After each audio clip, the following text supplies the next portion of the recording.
Medusa and Athena.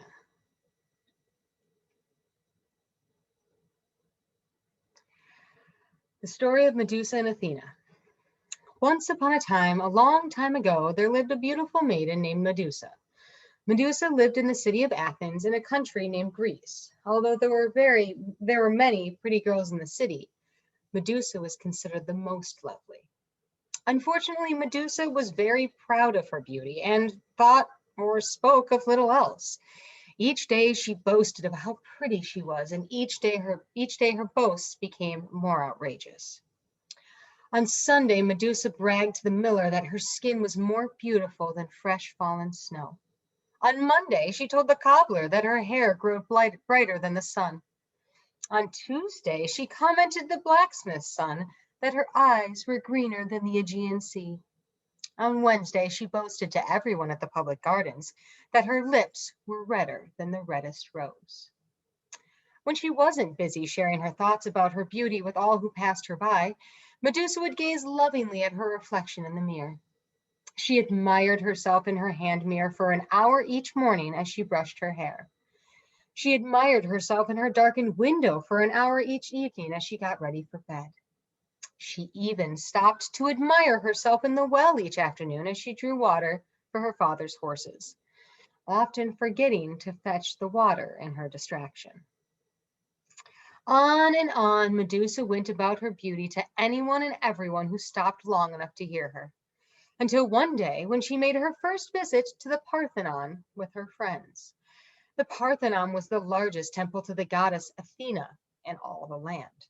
It was decorated with amazing sculptures and paintings. Everyone who entered was awed by the beauty of the place and couldn't help but think of how grateful they were to Athena, goddess of wisdom, for inspiring them and for watching over their city of Athens. Everyone, that is, except Medusa.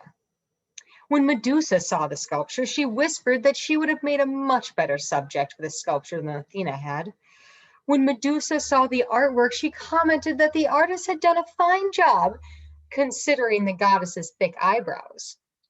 But imagine how much more wonderful the painting would have been if it was of someone as delicate as Medusa.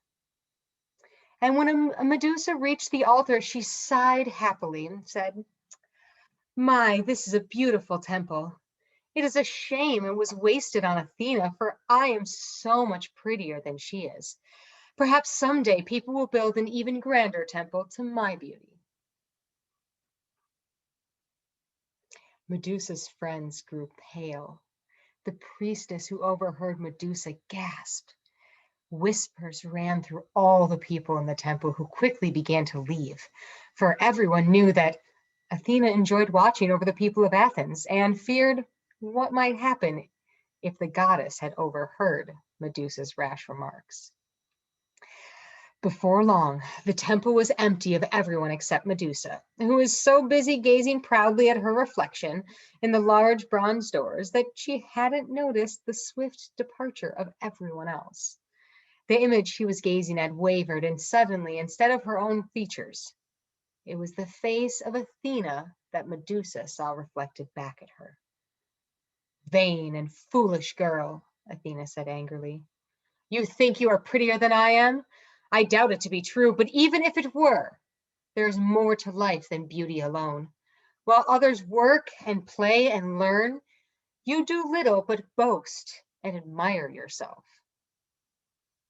Medusa tried to point out that her beauty was an inspiration to those around her and that she made their lives better by simply looking so lovely.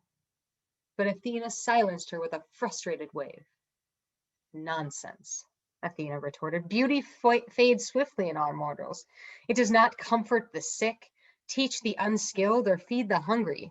And by my powers, your loveliness shall be stripped away completely.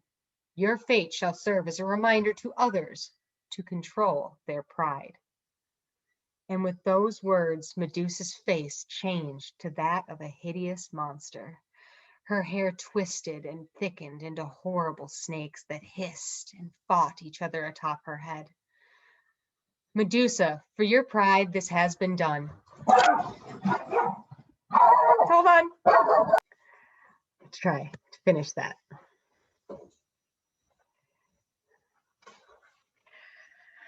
Medusa, for your pride, this has been done. Your face is now so terrible to behold that the mere sight of it will turn a man to stone, proclaimed the goddess. Even you, Medusa, should you seek your reflection, shall turn to rock the instant you see your face.